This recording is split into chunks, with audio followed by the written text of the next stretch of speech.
Hello, bachcho. Let's read this question. So this question says A and B are two concentric spherical cells. If A is given a charge plus Q, while B is at X shown in the figure, then ठीक है आपको देखिए इसके corresponding four options given किए हुए हैं। तो चलिए बच्चों इस क्वेश्चन को स्टार्ट करते हैं। So we are writing the key concept of this question. इस क्वेश्चन का की कॉन्सेप्ट आप क्या लिख सकते हैं? आपको देखिए बेसिकली यहाँ पर चार्ज बताना है, चार्ज डिस्ट्रीब्यूशन लिख लीजिए और फील्ड बताना है, ठीक है। तो चार्ज डिस्ट्रीब्यूशन इस क्वेश्चन का क्या लिख सकते हैं? की कॉन्सेप्ट लिख लेते हैं, ठीक है। Charge distribution will be the key concept of this question, okay. अब चलिए इस क्वेश्चन को स्टार्ट करते हैं। तो देखिए बच्चों, ये आपकी इस इनर सेल है, ठीक है। ये आपकी ए सेल है, ठीक है। इसके रेडियस मान लीजिए आपने R1 एज्यूम कर ली, ओके। ये आपकी बाहर वाली सेल है, ठीक है। आपकी दो स्पेरिकल सेल्स हैं, ठीक है, कि आपके कोसेंट्रिक स्पेरिकल सेल्स हैं, ठीक है। इस पर आपका कितना है देखिए, in given a charge plus q, A को आपने यहाँ पर प्लस क्यू चार्ज दे रखा है, तो इस पर आपका प्लस क्यू चार्ज कर रखा है, ऐसे आपका डिस्ट्रीब्यूटेड है, ठीक है। This plus q charge is distributed. बाहर वाली सेल की आपकी बी है, ये अंदर वाली ए है। इसको आपने क्या कर रखा है, ग्राउंड कर रखा है, तो ये आपकी ग्राउंडेड हो जाएगी। इसका मतलब इस पर क्या है, जीरो पोटेंशियल है, ठीक है। इस पर आपका इनर वाले पर क्या है, प्लस क्यू चार्ज है। आउटर वाले पर आपका उसको आपने क्या कर रखा है, ग्राउंड कनेक्ट कर रखा है। तो देखिए बच्चों, हम क्या बता सकते हैं इससे, मतलब एक चीज तो श्योर है कि बाहर मान लीजिए ये पॉइंट है, कोई भी पॉइंट है, इस पॉइंट पर आपका पोटेंशियल आई पॉइंट पे कितना होगा, जीरो के इक्वल होगा, इतना मैं बता सकता हूँ, ठीक है।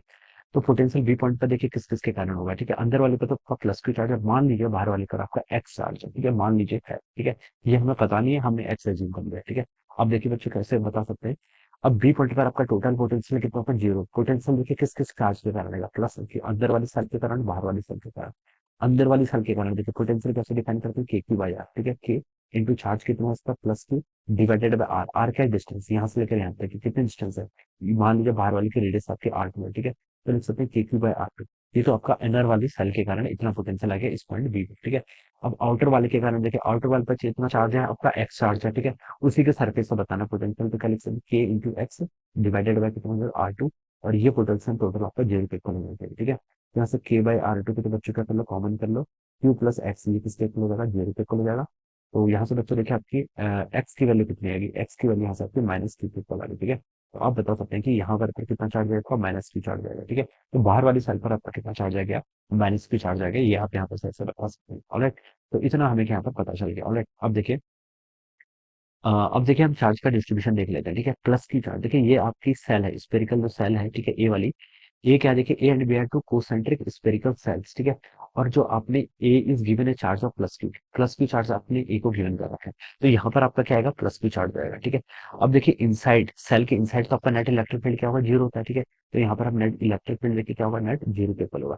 यहाँ पर आपका प्लस क्यू चार्ज है, ठीक है। तो हम बता सकते हैं देखिए, जो आपका बी वाली सेल है, बी वाली सेल के बी के आपका कंडक्टर है। और कंडक्टर के इनसाइड क्या होता है आपका, नेट इलेक्ट्रिक फील्ड कितना होता है, जीरो के इक्वल होता है। नेट इलेक्ट्रिक फील्ड जीरो होता है, तो हमें पता है देखिए गॉस लॉ से आपको पता है कि ई डॉट डी एस, ये क्या होता है, फ्लक्स। फ्लक्स किसके इक्वल होता है आपका, one over epsilon not times the total charge enclosed by the Gaussian surface, ठीक है। अगर मैं बी वाली सेल पर एक ऐसे गॉसियन सरफेस ड्रॉ कर दूं, तो मैं बता सकता हूँ देखिए, कंडक्टर के इनसाइड क्या होगा, नेट इलेक्ट्रिक फील्ड आपका जीरो के इक्वल होगा। तो लेफ्ट वाले टर्म कितनी होगी, जीरो। अगर लेफ्ट वाली टर्म जीरो होगी तो इसका मतलब वन ओवर एप्सिलॉन नॉट तो जीरो हो नहीं सकता, तो इसका मतलब टोटल चार्ज एनक्लोज्ड क्या जाना चाहिए, जीरो जाना चाहिए। तो इस पर अगर आपका प्लस क्यू चार्ज है, तो इसकी जो आपका आउटर सेल है, उसकी इनर सरफेस पर आपका माइनस क्यू चार्ज आना चाहिए। और माइनस क्यू चार्ज आपका इस तरीके से क्या हो जाएगा, यूनिफॉर्मली डिस्ट्रीब्यूट हो जाएगा, ठीक है। माइनस की चार्ज इस पर इनर वाले पर आ गया। टोटल चार्ज देखिए इस पर कितना था, माइनस की, तो अंदर वाले पर माइनस की होगी, तो बाहर वाले पर कितना आ जाएगा, जीरो, ठीक है। तो यहाँ पर आपका ऐसे इलेक्ट्रिक फील्ड भी होगा, this is the electric field like this, ठीक है। ऐसे हम यहाँ पर कैसे बता सकते हैं, ऑलराइट। तो यहाँ पर आपका एक इलेक्ट्रिक फील्ड आ जाएगा, ठीक है। और फिर हम बाहर किसी अदर पॉइंट पे देखें, तो बाहर किसी अदर पॉइंट पे इलेक्ट्रिक फील्ड देखिए किस किस के कारण आएगा, इनर वाली सेल के कारण। उस पर कितना चार्ज है, प्लस की। दूसरी सेल की हम माइनस की। तो बता सकते हैं प्लस की माइनस की एक दूसरे को कैंसिल कर देंगे, तो नेट आउटसाइड पर हमारा नेट इलेक्ट्रिक फील्ड कितना जाएगा, जीरो के इक्वल जाएगा। या फिर आप इसको ऐसा समझ लीजिए देखिए, जो टोटल इलेक्ट्रिक फील्ड है वो आपका देखिए, बाहर वाली चार्ज सरफेस पर कितना चार्ज है, जीरो। तो उसके कारण इलेक्ट्रिक फील्ड किसी पॉइंट पर कितना रहेगा, जीरो। तो ऐसे इसको आंसर से डिफाइन कर सकते हैं। अब देखिए ऑप्शन कहाँ पे हैं? ये ऑप्शन पे क्या लिखा है, charge on the outer surface of the cell B is zero. Outer surface पर देखिए, जो आपका बी सेल है, आउटर सेल है, उसकी आउटर सरफेस पे तो चार्ज जीरो है। तो ये स्टेटमेंट बच्चों बिल्कुल करेक्ट है। बी स्टेटमेंट में लिखा है, charge on B is equal and opposite to that of the A. A पर कितना चार्ज है, प्लस की था। तो बी पर आपका टोटल चार्ज कितना है, माइनस टू के इक्वल होना चाहिए। जीरो आउटर है, एंड वाल पर माइनस टू, तो equal and opposite to Q. तो बच्चों ये स्टेटमेंट भी ट्रू है। सी पे लिखा है, फील्ड इनसाइड ए, ए के इनसाइड, यानी कि देखिए इस पॉइंट पे इलेक्ट्रिक फील्ड जीरो है, और बाहर पर भी आपका इलेक्ट्रिक फील्ड जीरो होगा। एंड आउटसाइड भी इज जीरो। तो बच्चों दोनों स्टेटमेंट ये भी करेक्ट है, ठीक है।